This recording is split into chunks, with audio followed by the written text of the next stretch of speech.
are in listen-only mode.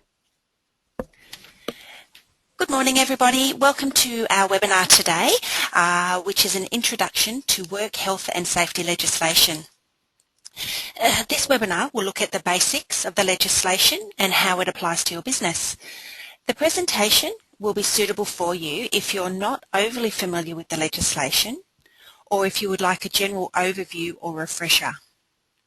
We've been listening to the feedback that you have been providing us during our webinar program and can happily say to you that yes, we will be providing you with a copy of the slides today and a handout that will provide you with links to further information. So that has been one of the most requested items we have had in our feedback. So as I say, from today we will be providing you with that information. So having said that, it will take us a day or so to get that information out to you, so please be patient, but yes, it will come out to you. Another thing we have been listening to you about is the introduction slides on our webinar. Most of you have been to one of our previous webinars, so we're not going to run through the housekeeping of how to access the system and so on. If you are having a problem, you can just type a question in your question pane and we'll be able to answer you back. Tanya, you've just said that you're muted by the organiser.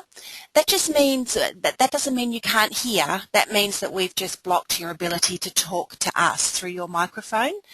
We get large volumes of attendees at our webinars and they would become quite unmanageable if we had everybody unmuted. So as I say, that doesn't actually affect your ability to hear. It's just you can't speak back to us. Okay, you can ask questions, however, Tanya, as I say, through that questions panel. Okay, let me introduce our presenter for today, Andrew Theakstone. Andrew is a Senior Inspector here at WorkCover, and he has a degree in Occupational Health and Safety and a Master's degree in Policy and Applied Research. He is interested in policy development and how the work health and safety legislation can be applied in the real world. He has a great breadth of knowledge about workplace safety legislation and is happy to answer any of your questions at the end of the webinar. You can send your questions through during the webinar, but we won't answer them until the end. Okay, Andrew, over to you, and thank you for presenting today, and we'll let you get started. Thank you, Janet. Welcome everyone to this morning's webinar. It is a very basic webinar and information topic area that we're going to be talking about today. Realistically, if most of you have in place some understanding of the work health and safety legislation, you have in place you've been to a few of these webinars, you might find this webinar fairly basic. Please don't let that stop you from listening in again. You might pick up something, and if you wish to post a more technical question or in that chat box, feel free, and if we can get to it we will, and if not we can try to reply via contact for some of your answers. The presentation itself can be used for small or large businesses, and it's really about just giving you an overview of the legislation. It's like an index in many regards to what you will find in the 600 odd pages of the Act and the regulation. And we'll give you an indication about some of the things that you can and probably have been doing as a business for a long time now. We're going to talk about the duty holders and some of those duties, the broad duties that most of them have. We'll talk about some of the specific things that are required in the regulation. We'll talk about the consultation. When is risk management or the management of risk required, and how can you apply that in your workplace? We'll sort of just indicate some of the hazardous work types of events which are covered in the regulation and the high-risk work licensing changes that are in the legislation. And we'll talk about some of the transition arrangements. After we've done all that, and I think we've answered some questions, Janet will also talk about the small business rebate. So who is responsible for the requirements in the legislation? Well, one of the biggest changes for a lot of businesses in this area has been the change of definitions. And that means that in some cases you will now be responsible clearly in the legislation where you weren't previously, and you might find that some of your obligations have expanded, or in some cases just everything is exactly the same as what it was, and you might just need to work on a couple of little areas. Where the old legislation was very much based on the legal entity, in other words, you're an employer with employees, the terms have changed. You're now what's called a person conducting a business or undertaking. Now, that is an employer, a person who is conducting a business or undertaking. It doesn't matter whether or not it is working by yourself as an individual or whether or not you're working for financial gain and income through that PCBU. PCBU, person conducting business or undertaking, and I'll probably refer to PCBU rather than regularly going through person conducting business or undertaking. As you can see on the slide, it does cover your old employers that you have, your contractors, sole traders, self-employed, labour hires and partnerships. Given the broad definition, there's also some exemptions in there for volunteer agencies and volunteer associations. Those volunteer associations that don't employ anybody or don't engage anybody will fall out of this legislation. But if it's a volunteer agency and it does employ people, they may now have obligations under this legislation. The legislation also provides a new definition for workers. As opposed to employees. It's much broader than what we used to have. Yes, if you have employees or you are an employee of a PCBU, you are classed as a worker. But there's a lot of other people who do work for an organisation. In some of these, trainees, contractors, volunteers, but also work experience students are people that do work and contribute to the work of that organisation. Those people should have the same rights as the employees in your organisation.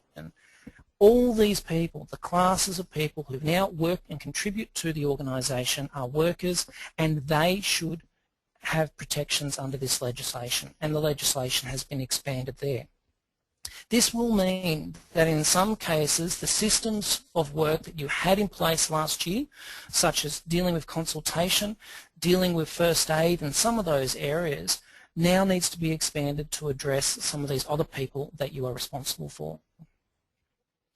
Officers. Under the old legislation, they were often referred to as just directors, but the term officers is much broader. It is picked up under the Corporations Act, and what that has done is meant that not only is it just the directors who may be responsible for health and safety, but it may include others. It may include people who affect the chief financial officer, people who affect the finances of the organisation. It may affect those who make or participate in making decisions that affect the whole or a part of the organisation, a substantial part of the business or work organisation. A lot of questions are often raised in relation to OHS or safety professionals when they're employed in a business to provide advice to that business. Are they now officers? That doesn't not mean that they will automatically be officers under this definition. There is some exemptions there, and if you are a corporation, you should be familiar with those exemptions because it is drawn exactly from that piece of legislation. But if you're an officer, it's those who can actually contribute to helping safety in the organisation, and they've got certain obligations of due diligence. Others in the workplace. This is another new area for a lot of businesses and a lot of people. We do recognise that in the past there have been incidents which have been caused maybe from others, visitors in the workplace, and they didn't have duties under the old legislation. They now do.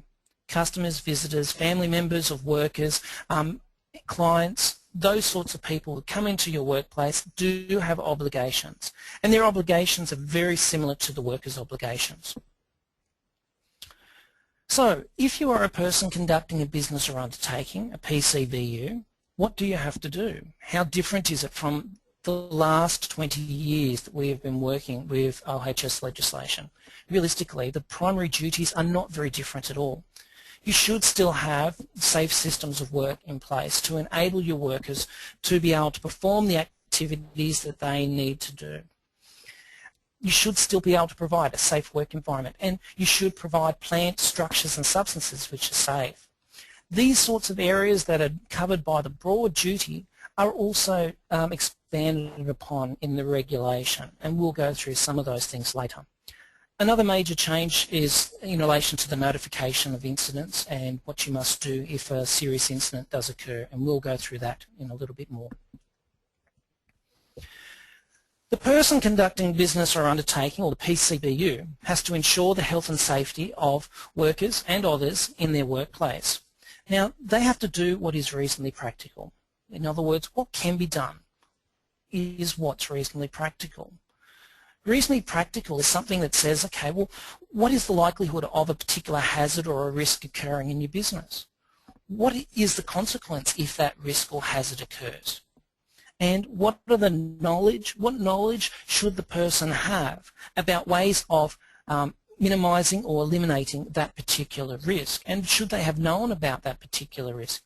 These are some of the questions that will be asked as to whether or not it is reasonably practical for you to put something in place. Sometimes what you'll find is that there are controls in other industries, or there are controls in large organisations, large businesses, which you find may be suitable for your business, but it's just not reasonably practical to apply them. You don't have the space to put in large vacuum lifters, you don't have the control system might be used over in America, for instance, and is just not available here in Australia. Is it reasonably practical if you're not able to put it in place? No, it's not. One of the other things that you need that is considered after looking at what you should have known about it, what is suitable and available in your industry, in other words, what are your competitors doing, what are like businesses doing to address those particular risks and hazards. And at the end of the day, after looking at all of those things, the question about cost does come into it. And if the cost is grossly disproportionate to the risk, that may be taken into account. However, as 12 years as an inspector, I have never seen a particular issue that could not have some control mechanisms put in place.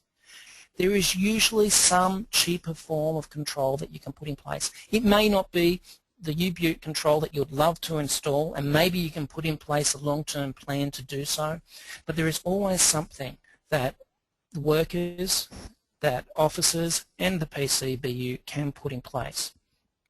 So don't rely on the cost factor. PCBU duties.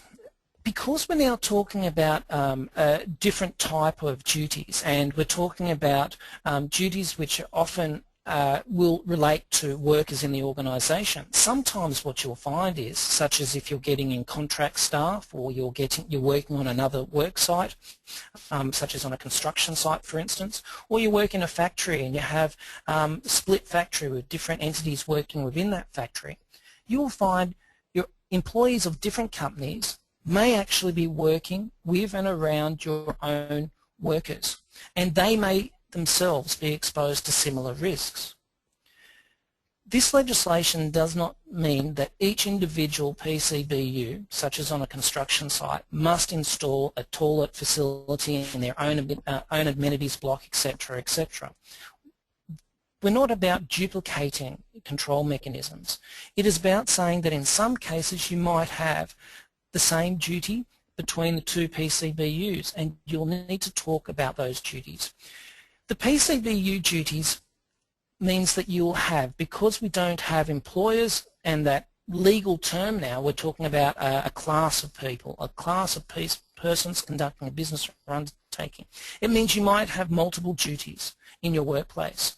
You might have the duties of looking after your workers. You might design equipment and have duties of a designer. You might supply equipment and have duties in relation to supply and installation. You might also share those duties, such as the amenities and the toilets, with other PCBUs. And to prevent the duplication of those sorts of controls, what we're really trying to do is make sure you have to consult with other duty holders. The obligation is that if there are two PCBUs who have joint workers or have a business which may affect other businesses, those two PCBUs must consult, cooperate and coordinate activities with each other. They need to identify what could potentially go wrong, and they need to be able to talk to those workers and make sure the systems are in place and that they are safe. Consultation, and that is one area, the consultation between two PCBUs that a lot of businesses are having trouble with. This is an area that you really need to go back and try to identify who are the other PCBUs, who are the other businesses that my business relates with, and do we have workers or risks that associate between the two. And one of the key things there is to ask yourselves, what could go wrong in the business? And between the two PCBUs, consulting, cooperating and coordinating, is there controls that we could put in place together? When it comes to contracts, between new contracts for service and things along these lines, you will need to consider some of those areas of payments for sharing of those duties. It is not an obligation in the legislation, but from a practical point of view, most businesses, when there's business relation breakdowns, they occur around the dollar figure. If you identify up front that there are things that you're going to need to share duties with, maybe you want to include those into any of the contracts moving forward. The other area of consultation is very similar to what we had previously, the consultation with workers. Now, we've always had consultation with employees, and it's recognised as being a key part of our legislation. But now we've got this definition of consulting with workers. It means that you will have to consult with more people than what you used to. You'll have to make sure you've got consultation mechanisms that will deal with contractors, subcontractors, that will deal with any labour hire staff that you have in place, that will deal with the apprentices that are in the workplace or work experience kids, students that are there working in your workplace, and volunteers that are working in your workplace. There is an expansion of the existing system that you would have had a couple of years ago. So how do you go about dealing with that consultation? There are other webinars and plenty of information about consultation, but we used to have, and we still do have, three main ways of dealing with this. The first is the health and safety representative. A health and safety representative now has a few additional powers, and it's a system for workers, and it's about enabling the workers to raise issues for you. And the HSR is another worker. And it's a worker that is elected by the individual workers to raise issues on their behalf. Remember, with consultation between the workers, it's their system. It won't work if you impose it on them. You really have to get they have to be confident with the system to raise safety issues. It is very difficult in business nowadays because there are so many rules and regulations and paperwork which business must do. So the managers and officers of organisations tend not to be working directly with the workers, and there can be that breakdown of relationship. This is a mechanism which will enable you to still find out what is going on in the floor. I strongly suggest with consultation that you do go and look at some of these other webinars. The old systems of OHS committees, some of their functions have changed, but they do exist. And also there is other agreed arrangements. If you're a small business and you're talking directly with your workers and you've got that good relationship, the workers themselves may still be happy about raising issues directly with you. Workplace management. We're now starting to move into the regulation and some of the general obligations that are contained in the regulation. Now, some of the regulation has absolute duties that people must do, and one of those duties, or a couple of those duties, are workplace facilities and first aid. The workplace facilities is very much about providing a safe layout of the workplace, making sure that the work area space is safe, that there's adequate lighting, that the floor is safe and the surface that they're working on is safe, that there's adequate ventilation in the workplace. The extremes of temperatures are controlled, or controls are put in place around them, and that there is also adequate welfare provisions for toilets, drinking water, washing and eating facilities. First aid obligations, there is an obligation which remains to provide first aid, but a lot of the details have now been extracted from the 600 pages of the Act and Regulation and are put in some more user-friendly guides and user-friendly codes of practice.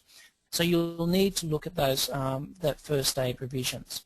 One of the major changes there for first aid, however, is you need to make sure that people have access to first aid. In some businesses, some small businesses for instance, they might have two businesses alongside a medical centre. You may be able to, rather than training up a first aider, have someone have arrangements with that medical centre to enable one of your injured workers to go directly to that medical centre and bypass the waiting list and be treated as though they are, and get that emergency help that they need without the costs associated. That's something, arrangements again, that you're dealing with between two PCBUs, and consultation, cooperation and coordination needs to occur. Those two things, those two elements, facilities and first aid, are absolute essentials that you must do in the legislation. Emergency plans and procedures. This is another area that is new in the legislation, and there is a transitional arrangement for this up until the 1st of January 2013. We have less than a month to go. This is dealing with how do you deal with things in emergencies. A lot of larger workplaces will have these systems in place, but they're about making sure you've got processes for evacuation, notifying emergency services, the adequate provision of medical treatment, communication between all people on the site, and an effective response in the emergency. Most importantly, you do now need to, as of the 1st of January, start to test these emergency procedures, and you need to communicate them in a way that the workers understand. There is no point in having policies and procedures that you expect your workers to comply with if they don't understand them. And therefore you need to make sure it's in a communicative method that they will be able to pick up and understand in the event of emergency, and make sure that's tested. Workplace management.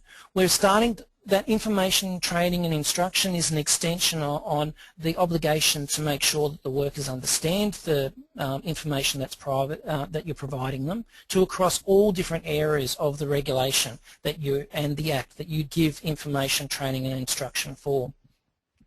And it's very much about making sure that people just understand what you're telling them. The legislation does recognise with personal protective equipment, it's not just the PCBU who provides that equipment. In some cases it will be other PCBUs, in some cases it will be a worker themselves. It gives them guidance as to when and how to apply personal protective equipment. Isolated work. There are some workplaces where individual workers are working by themselves on a regular basis. That will be isolated work. In addition to that, there may be circumstances, and I always use the example of, say, a service station. During the day, you have 2 or 3 people working in the service station. That's not isolated work. But at night time, there will only be 1 worker. They are working by themselves. That has now become isolated work. It is not based on the workplace, and it is now based on the activities that people undertake. And you need to look at, is there a chance that some of our activities at some times may be isolated work? The regulation says here that you have to manage the risks, right, relating to hazardous work, and we'll go into that in a minute. But it also provides a specific control, and you have to provide adequate communication for isolated work. And most importantly, practically test that communication mechanism. I've been to numerous sites where they've said they've provided communication mechanisms such as a mobile phone or something along those lines, or a 2-way radio, but it just doesn't work. There's a blackout area in that location. Is that adequate? No. Part of that managing risks would be testing that equipment. In that service station, for instance, the use of the phone itself, the desk phone, would be adequate communication mechanism. Now, throughout the regulation, and predominantly moving on from the isolated work section, we have this obligation for managing risks. And it comes back to a general process which is very similar to the risk assessments that we used to have. But there is a difference. The risk assessment was identify, which is the same, and then assess, control, and review. Now the managing risk process is identify, manage, maintain and review. The assessment component has been removed for the vast majority of issues in the legislation. There are some areas which I'll point out shortly on another couple of slides which deal with when you have to do a specific risk assessment. But once you've identified a problem, the process in this legislation is just fix it. go about, put in place some controls and reduce the risk of that incident occurring. Once you've got those controls in place, you have to maintain them. And you have to review if an incident occurs or more advice or information or another issue has been identified that could relate to that control not working. Review it and see if there's something better that you can do. Is it reasonably practical if all of a sudden industry 5 years down the track has now been able to come up with that control mechanism that was in the US previously, and it's now very common in Australia? Maybe at that point in time you need to review your system to see if you can now apply that in your business. This section also deals with the hierarchy of controls and managing risks. Realistically, if you've eliminated the risk, you don't have to manage the risk. That section doesn't really fit nicely here. If you've eliminated, you can't identify it. In all cases, you're trying to eliminate risks associated with hazards. How do you manage it? If you cannot eliminate it, you now must either substitute the hazard or, say, a chemical with some other chemical which is safer, isolate it, such as a noisy machinery. You might actually put guards in place which prevent the noise from escaping, or engineer it out of control. In other words, generally making a physical change to the organisation. In that case, you might include additional ventilation or dust extraction or something along those lines. If you can't substitute, isolate or engineer the control out, the risk out, then you may go down to an administrative control. An administrative control is generally a policy or procedure, something along those lines, or training. If the risk still exists, then you go down to personal protective equipment. This system is about preventing businesses from just jumping straight down to the personal protective equipment, such as safety glasses and helmets and things. You have a process to go through, and it's really trying to say if you can make it a higher control level, such as eliminate, substitute or isolate or engineer out, you're less likely to have human error lead to incidents and accidents. Hazardous work. What is hazardous work? Well, in many regards, the things that we've spoken about up till now are common to all workplaces, and you'll need to look at those across your business now. But hazardous work starts to move into some areas that may be specific to your business. These areas are quite broad, and some areas such as noise or hazardous manual tasks or the old manual handling may be common to your workplace. But some of the others, such as demolition work or diving work or high-risk work, may not relate to your workplace. So this, from here in the regulation, you need to have a look and see if, yes, we've got a problem with confined spaces. Know that in the regulation there is something there and further guidance for you off our websites as to what to do. In some of these areas there are new obligations, such as for noise, there's audiometric testing in another year which will come into play. You'll need to be aware of some of the transitional arrangements, but the vast majority of transitional arrangements at the moment are still ending at the end of the year. The major change is the one in noise, which has an extra year service there for you. When we're talking about noise, the noise levels are exactly the same. We're not going to really go on much more about noise, but there are controls there and obligations to manage the risk according to that process before. Identify, maintain, control, maintain, and review. The confined spaces section. The confined space, the definition has changed slightly, and this is one area that if you've got a confined space, you need to do a full risk assessment. And that is using the old system, and there is plenty of guidance on our website. For hazardous manual tasks, the old manual handling, lifting, pushing, lowering, all those sorts of things, the 14 factors that you used to do for assessing the risk have now been moved to looking at what you must consider when you're implementing a control. So we haven't lost the 14 factors there for those who are familiar with hazardous manual tasks. For those of you who aren't and you've got manual handling issues in your workplace, have a look at some of our publications and they'll help you work out the correct process to follow through. Electrical work, general rule, if you're not qualified, don't touch the electrics. That's one area, there's a safety person I still don't like to this day. If you're not qualified, just don't work with electrics. If there is an obligation to have some electrical work, make sure the person is qualified. And if they are working live, in some circumstances, yes, that may be necessary.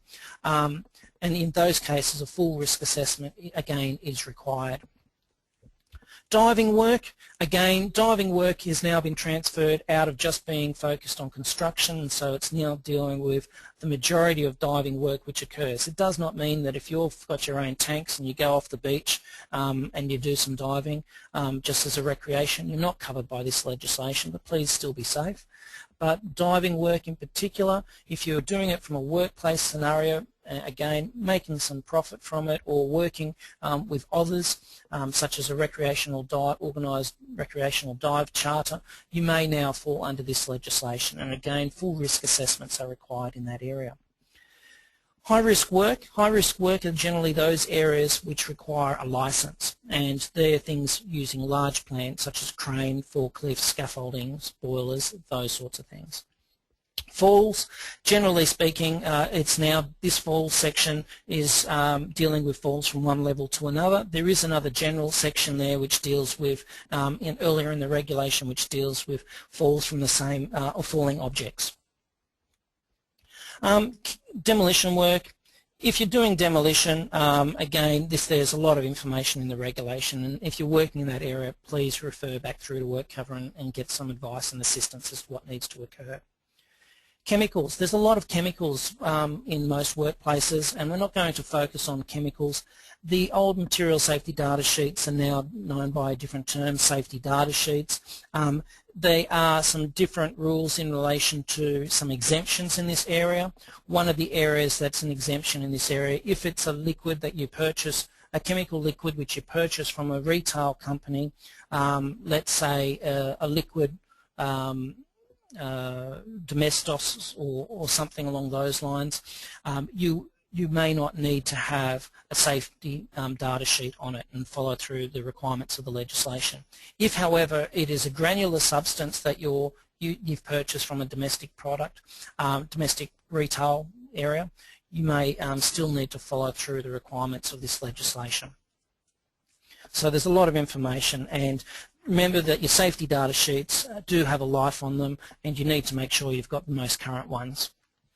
Tagging and testing. During the review process of the legislation, it was likely that there was going to be much broader tagging and testing requirements. That has been changed and now is only required in hostile environments and where the electricity is supplied through a socket outlet, a plug-in type thing. Hostile environments, we've got a list up there of some of the sorts of things that you've got in your workplace, and if you've got electrical equipment in those with those potential risks around them, you will need to have tagging and testing in place. But your office equipment that's not on the floor of your workshop or something along those lines probably isn't exposed to those, and you would not have a hostile work environment in your office from the point of view of tagging and testing. So you do need to have a good look at that. Who needs to do the testing? It needs to be a competent person. Again, there's information on our website that you can have a look at, and the Australian standards give you some indications of when you need to do that. One of the other areas that you've got a change for this tagging and testing, where we used to have a register for each of the items that you did have to tag and test and a tag on the lead itself. Now that tag on the lead will be sufficient for you to maintain your records. However, from a practical point of view, I think most of us realise that those tags do fall off. Now, it may still, if you've got a system in place where you've recorded each of the leads and things along those lines, it's probably worthwhile still maintaining it. It's a backup system in case those tags do fall off. The high-risk work licenses, as I said before, high-risk work licenses are things such as cranes and forklifts and things, and yes, forklifts still are a high-risk work license. Some of the front-end loaders and earth-moving machinery are now exempt from having the license, but we've moved to a national license system, and this national license is an example of one on the page for you now, and that gives you an indication of what you're looking for. If you have an old paper system or an old card that does not have a valid photo on it, does not have a valid expiry date, it's an old license, and as of the 1st of January next year, you will not be able to accept it. If you've got staff and workers who have the old license, get them to go to WorkCover and get their new license. Have a look on our webpage and follow the information that they need there. It's something you can probably do to help your workers, and make sure by helping your workers you're helping your own organisation, because in the event of work coming out, they'll be asking, why didn't you have a system to check that this person had a current license? A notifiable incident. Notifiable incidents, as it indicates there, are those serious incidents and the deaths which occur, unfortunately, in the workplace. This is, of course, what we're all trying to prevent, but on occasions they may occur. The Act and the regulation both provide details about what is a notifiable incident, and it's something that you need to be aware of. For most organisations that were in place, or larger organisations that were in place before the WHS legislation came into place, you already had a system in place to identify if certain incidents occurred, what you needed to do to notify either WorkCover or your insurer. You need to go back and double check that, because the types of incidents have changed, and you can get that information either off our website or out of the legislation. They're in the sections in the Act, predominantly around section 36 and 37, so it's right up the front, but most of our guides and things will give you the exact same lists which you need. One of the other things which has changed regarding a notifiable incident is that a lot of people used to just notify their insurer. That's changed, that now you must notify the regulator as well. If you're in doubt about whether or not it's a notifiable incident, call the 131050, follow the prompts through to reporting a notifiable incident, and either one of the inspectors or frontline staff will be able to let you know whether or not this was something that you did need to notify. It's better to be safe than sorry. Now, some of those notifiable incidents as well will mean that the site itself where the incident occurred must be maintained. If it is a notifiable incident, you cannot move anything within that site except to make it safe for the individual worker who may be injured and following emergency services. What you'll need to do is, once the worker has left the site, been taken away via ambulance or something along those lines, the site must be maintained as it is until an inspector attends the site and clears it. Under the old legislation you had 48 hours which the site must be maintained. Now it just must be maintained until the inspector has cleared it. So which is another reason why you really must notify WorkCover nice and early to give us the chance to get out there quickly so you can get back on with your business. How do you notify an incident? As I indicated before, 131050. That 131050 will take you through to a number of prompts, which also include just getting general advice, publications, workers' comp issues, but the notifiable incidents, follow the prompts and they'll send you through to someone who has detailed knowledge of this section. Okay, we're now up to some questions, and Janet, is there any questions that have come through now? And if you've got any questions, please feel free to put them into the chat box. That's right, into the question box. The chat box is a slightly different one, so if you put them through to the question box, that's fine, Andrew, no problem. But they'll come through to us here where we're monitoring all the questions. So we're doing our best today to theme the questions so that we're not jumping all around the place. But to start with, Andrew, we've had a couple of questions along the lines of why the term PCBU has replaced the term employer. So can you give a bit more information around that? Yeah, sure. One of the things that was really interesting is, and I'll talk, this particular clause, there is many cases whereby businesses work alongside other businesses, and franchisors and franchisees are one of those classic cases where you purchase a franchise and you have to follow the policies, procedures, you have to purchase the chemicals, you have to purchase the equipment from the head company.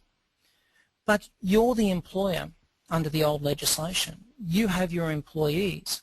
And whilst if an incident was to occur with, say, the chemicals or the piece of machinery that you were required to purchase, you would be the one that would be held responsible under the old legislation. and the person that's telling you under contract, etc., that you must use that piece of equipment would not be held accountable under that employer relationship. So one of the reasons it's changed to a PCBU is it's broadened it out to try to enable us to capture all those people who do contribute to incidents, so we can hold the right people to account and make sure that the right people are doing what they should be doing to prevent incidents from occurring. So that's one of the reasons they've changed the terms, predominantly to recognise that there's a number of people who may be involved who weren't captured previously but are captured now. Of course, one of the other areas is with the broadening terms of PCBU and broadening terms of worker. It picks up things such as volunteer agencies. Now, volunteers, it's also about changing of the definitions, is also about recognising that as a community we expect that when volunteers are doing things for the community that they are also provided protections.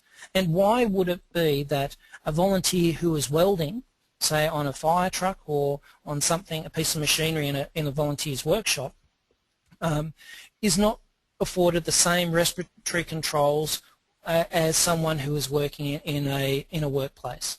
So this piece of legislation, by expanding the definitions, means that all people within the community should be safe if they are picked up by the legislation, and it gives guidance to these people and enables WorkCover to go give advice and guidance to these sorts of organisations and let them know what they can do to prevent incidents in the wider community. Great. Okay, so another question that's come up a few times. Any other questions, Janet? Yep, there's this question has come up from a couple of different people. Another general question. The term PCBU, does that now need to be used in all policies and procedures or just for when it relates to WHS?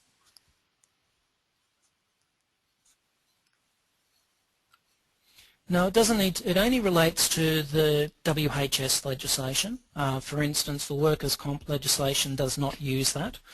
So policies and procedures, you may find that from an inspector's point of view, I'm not too fussed whether or not someone has OHS or WHS. It would matter if they're referring directly to the legislation, but in practice a lot of people are still referring to OHS. Even on discussions with OHS practitioners or WHS practitioners, the term's still being bandied around both ways. So do you need to change all your policies and procedures? Over time, yes. And all policies and procedures should have review dates there, and you should be reviewing them and updating it probably at that point in time. But you only need to change those policies and procedures which relate directly to the safety legislation, not necessarily the workers' comp legislation, and certainly not necessarily dealing with all your other industrial relations and business sorts of policies and procedures that you have. Great. Yes, Janet. Okay. Silvana has asked, we're just going to cover a few questions around consultation now. So Silvana has asked if you could just quickly clarify or repeat when a HSR is required. Okay, so HSR is required. Remember, this consultation in this section is dealing with consultation with your workers. Now, if the workers, if an individual worker decides that they would like to be represented by a HSR, there is a process which is provided in the legislation which you must go through. Once an individual worker has requested that they be represented by a HSR, between the workers and the relevant workers and the PCBU or the relevant PCBUs, you must now determine what is the work group that they work within. What are the similar sorts of things that these people do, whether it be the location, whether it be the hours of work, the types of work that they do, who do they associate with. There's guidance and codes of practice about how to work out your designated work group, so I won't spend too much time on that. But once you've worked out the designated work group, and that negotiation must commence within 14 days of that original request. Once the designated work group has been worked out, then it is the workers themselves have an obligation to nominate and elect a HSR, a person that they work with, that they're comfortable with, who they will be able to go to raise safety issues. that person will be, when they're elected, will become a HSR. A HSR does not need to have any additional training, but they can do if they choose to. And if they do choose to have additional training, they are then entitled to, and they've gone to the training, they are then able to issue a provisional improvement notice. That's not a notice which is identical to the sorts of improvement notices that inspectors issue. It's an in-house notice that is basically formalising agreements between the PCBU and the HSR about concerns that they have. In some cases, the HSR there'll be a conflict there, and the PCBU and the HSR won't agree on what the issue is. And the HSR, Health and Safety Rep, may still issue a provisional improvement notice. If the person who receives that provisional improvement notice is still unhappy with the notice and what they're required to do, it is really important that that person contacts WorkCover and asks an inspector to be allocated to resolve the matter. One of the things that a lot of people are getting confused of with the election process, it is not an obligation of the PCBU to run the election. It's an obligation to help facilitate the process, but the election itself may be run by the work group, the members of that work group itself, may be run by others in the work group. It may be done at the request of the workers by the PCBU, but it also may be done by external parties, such as consultants or union delegates, etc. So it's not limited as to who can actually run those elections. It is really important also that the persons realise that when they're elected HSRs, they are representing those workers, and they're about providing information and providing that mechanism to get hazards and risks back up to the PCBU. Even in organisations which do not have a HSR mechanism, all organisations must have an issue resolution procedure. And the issue resolution procedure is about saying if an issue is identified, how the organisation is going to resolve that matter. What is the process? And there's guidance again on our websites about what is the legal requirement which must go into those issue resolution procedures. But they are two separate processes between the issue resolution procedure and the HSR process. The two may work together or they may work separately. The role of the HSR is to represent the workers. And if the HSR is elected from another workplace or another work site and people never get to speak to them, will that consultation be effective? No. If that HSR is not respected by the workers themselves or not liked by the workers, will that consultation work? No. And they're the sorts of things that you really want to make sure that the HSR is elected from that work group, and that will have an impact over what your work group structure is. Again, have a look at the codes of practice and other guidance that we have in place. Great. Thanks, Janet. We've got a lot of questions coming in, so we'll try to get through as many as we can. Jason has asked this question, and just bear with me, Andrew, because I'll read it exactly as it is on the screen, because I don't want to get the question wrong. So Jason asks, is there a legal requirement for emergency evacuation drills at a low to medium risk manufacturing workplace with 40 plus employees? So he's saying all he can find is a biannual recommendation for drills. So have you got that? Do you want me to read it again? Okay, so if you could, thank you. Yeah, I'll read that again. So is there a legal... One more time. Sure. Is there a legal requirement for emergency evacuation drills at a low, medium risk manufacturing workplace with 40 plus employees? So he said that all he can find at the moment is a biannual recommendation for drills. So okay. If we put you on the spot with that. No, that's all right. No, great. That's part of the fun of doing these webinars. Okay, so this particular section is there is a general obligation regarding those emergency planning, and that's what that applies to all workplaces regardless of what size workplace there is and how many employees, etc. The emergency plans do have an obligation that there's a general requirement for testing the emergency procedures and an obligation to include frequency of testing within the plan itself.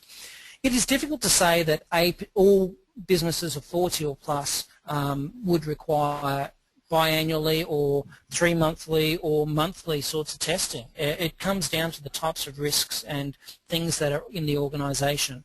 It comes down to what is reasonably practical in some regards for an organisation as to how often they will be testing them. But this will be captured within their emergency plan. There will be guidance on our website and some of the other jurisdictions' websites about emergency plans, and there's the obligation regarding that provision of information and training to the workers. So I can't really give a yes-no answer to say yes, it must be biannual or not. The regulation itself does not provide those numbers. Other guidance material will give you some indications, but guidance material must be then compared back to your organisation and the types of risks and what your industry is doing. Remember, if your industry does monthly testing as a stock standard process, that's what's reasonably practical for you to do. So you really do need to see what the industry standard is and work to that method as at the very least. Thanks, Janet. Great.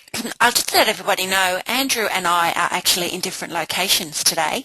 So Andrew's not getting to see these questions before I ask them of him. So there may be a situation where Andrew can't answer the question. If that happens, we'll look into it in more detail for you and send you an email response. So moving on now, Andrew, George has asked a question. Again, I'm going to read this out so that I don't misinterpret it. George is asking, does the compliance of his PPE requirements as a subcontractor differ to that of the company that he contracts to? So he's given an example there of pole climbing harnesses and electrical gloves, and what he's saying as well, he's saying, I provide my own. Are there two different standards for this, i.e. a full body harness for one PCBU and another for me as a subby? Does that make sense to you? Good question. Yep. Great. I think I can answer or try to answer it, and if I don't answer any of these questions specifically, please add it and just ask for a response afterwards. Great. Yep. More than happy to do that. This particular example is one of those areas where the two PCBUs must work together. If you're on a large construction site and you've got a principal contractor, which is a term which you will be familiar for those who in construction industry, the principal contractor may have certain rules and regulations about what they must do on site.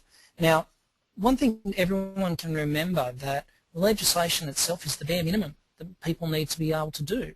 It is not going into all the little details about and if you do this that you're absolutely safe. No, in a lot of cases organisations will have rules and policies and responsibilities above and beyond what the legislation is, and that is good, that's great. We want people to actually make sure they're doing something that suits their workplace.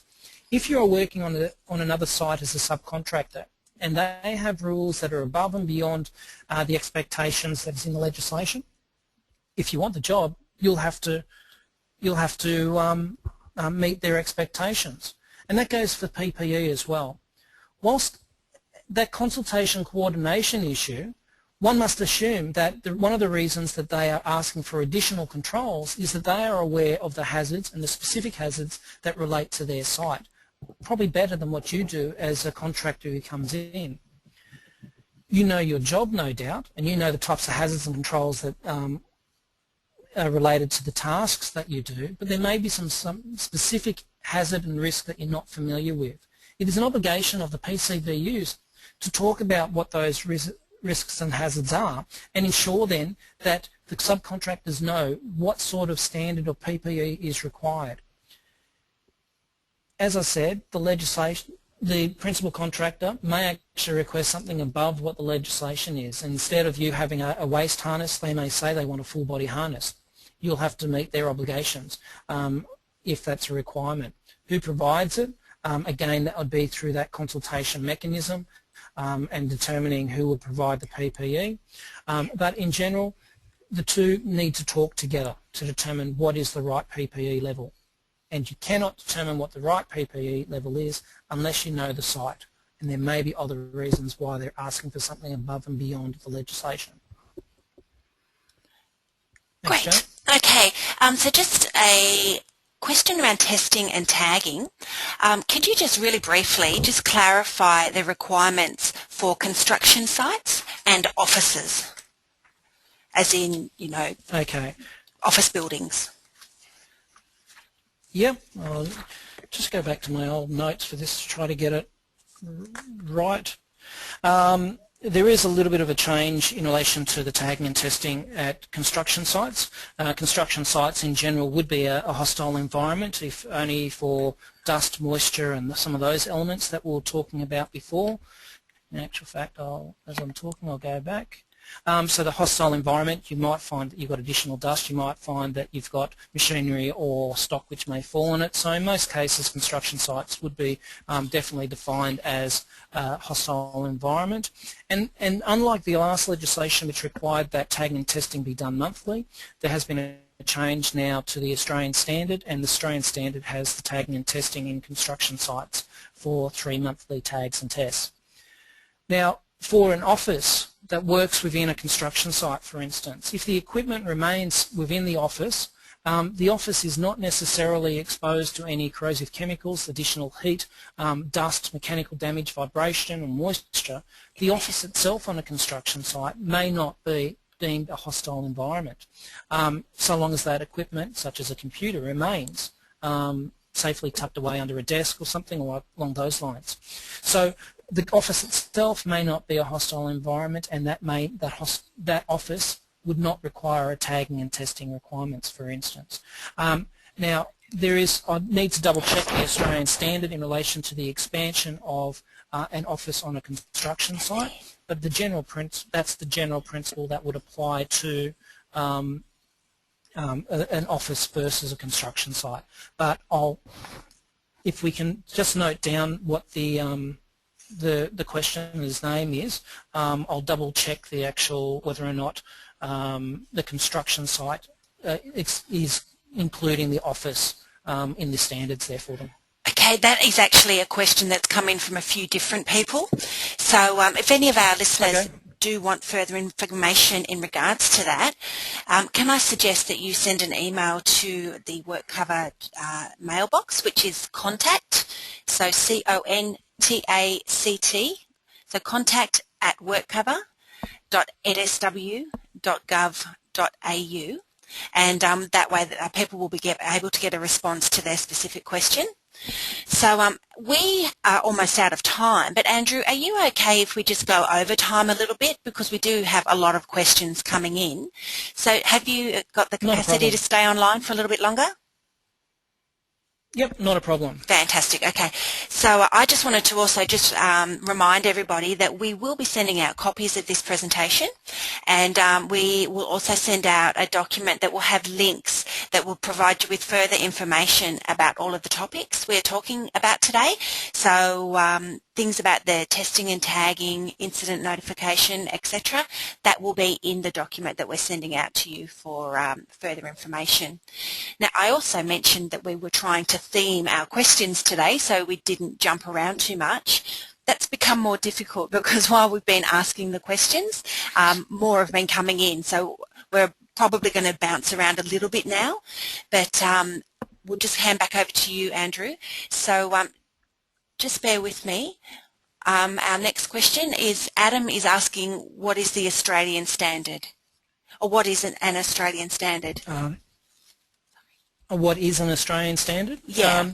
Australian Standards is a private organisation, and they provide technical details documents. Some Australian standards are referred to in the regulation, although very few, as that was decided on nationally that they weren't going to do that. Some Australian standards are referred to in codes of practice. If the Australian standard is referred to in an in a code of practice, you will be able to go to any of the WorkCover offices and have a look at that Australian standard. You will not be able to get a copy of it, but you can have a look and see what the technical details is. But they're used predominantly to reduce the requirement to have all the technical information inside the regulation or the Act itself. So it's a key document, and it may also, because it is an Australian standard, will give you an indication of what would be reasonably practical for certain areas, and you can access Australian standards online through some libraries, and as I said, if it's referred to in the regulation, we have access to them, and you can have a look at those at any WorkCover office. Just as a point, in case the question was also what is the Australian standard for electrical installations on construction and demolition sites, that Australian standard is 3012 and was published in 2010, 3012 in 2010. Great. Okay, now Jennifer has asked, she would like you to just clarify when does she need to have the WHS system in place? So is there a specific date for that? Okay. Lots of the requirements in the WHS legislation are exactly the same. If you're a business in the that has been operating under the old LHS legislation, you should have systems in place that would carry forward into this legislation. And those systems will be almost identical, and as others have indicated, maybe they would have to change at some point in time LHS to WHS. But the vast majority of things are identical. The main areas that have changed effectively immediately are the consultation requirements. A lot of other areas there are transitional arrangements, and as I indicated during the presentation, the majority of transitional arrangements actually expire on the 31st of December, and so from the 1st of January next year you will need to have these things in place. What's important from an inspector's point of view, so if I put my inspector's hat on, is that I want to see that your business is moving towards trying to meet this legislation. The fact is that even us as a regulator are still working to develop publications to give you guidance. We're still working at our own internal systems to help us meet the obligations of the legislation from the point of view of and updating our databases for inspector tools and things along these lines. So we recognise that for some businesses who may not have necessarily been up to scratch with the last legislation, this may be a little bit more work at this point in time. But as an inspector, what's important is that you're not just sitting there waiting for an inspector to turn up, but you're actually actively working towards trying to comply with the legislation. And so make sure you have a project plan, and try, if you're not going to meet the 1st of January deadline, don't give up. Keep working towards it. And always ask WorkCover for help if need be. Much prefer to help organisations comply with the legislation than having to deal with any incidents or fatalities afterwards. Okay, great.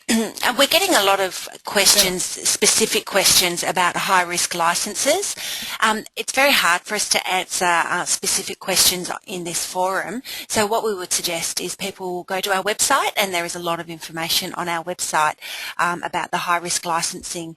So alternatively, if you don't have access to that, you can also call our information centre on 13 10 50. So Andrew, we are actually going to wrap it up there because we've got a lot of people saying that they can't stay further and our numbers are dropping from the webinar. So thank you for presenting today. I just wanted to mention to everybody, I think it was mentioned earlier in the webinar, about our small business rebate. That rebate program was launched in March of this year by the state government and is specifically aimed at small businesses.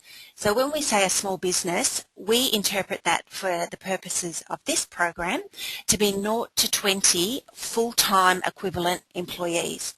So if you have 15 full-time employees and perhaps 10 part-time employees, that would equate to the equivalent of 20 full-time employees. So that would be you would then be eligible to apply for the program. So by attending today's webinar, you are eligible. You must be listening to the live broadcast of this webinar. Unfortunately, listening to a recording does not make you eligible. But the fact that you're here today and listening live means that you are eligible for the program. There's a lot of items that are covered in the rebate, so things like fall arrest devices, anything that reduces your risk of a fall from a height, manual handling, so trolleys, that type of thing, they're all covered by the rebate program.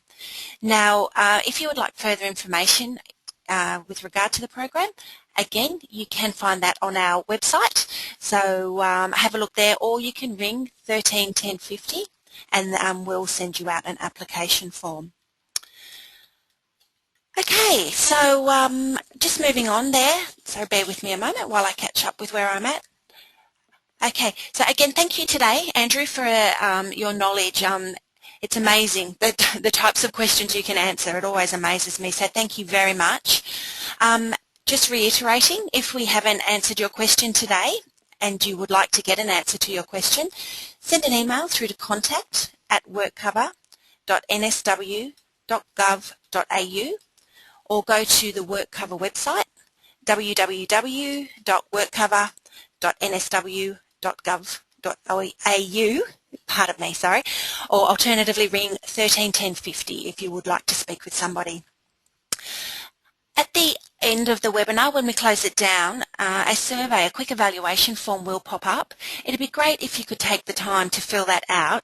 We do absolutely use that feedback to improve our services to you, hence starting our webinar today with no introduction on how to use the software and so forth. We've been getting feedback that that's not required, so we've put that in place. Tomorrow we are running another webinar, so I apologise if you haven't received the information about it, but you can register online. It is a rather specific webinar. It's about demolition licence holders. It's an update for anyone working in that industry. So if you are interested in attending tomorrow's webinar, just head on to our website and register for that. Okay, well thank you very much everybody. We appreciate your time today and hopefully we will see you at one of our upcoming webinars. Thanks so much.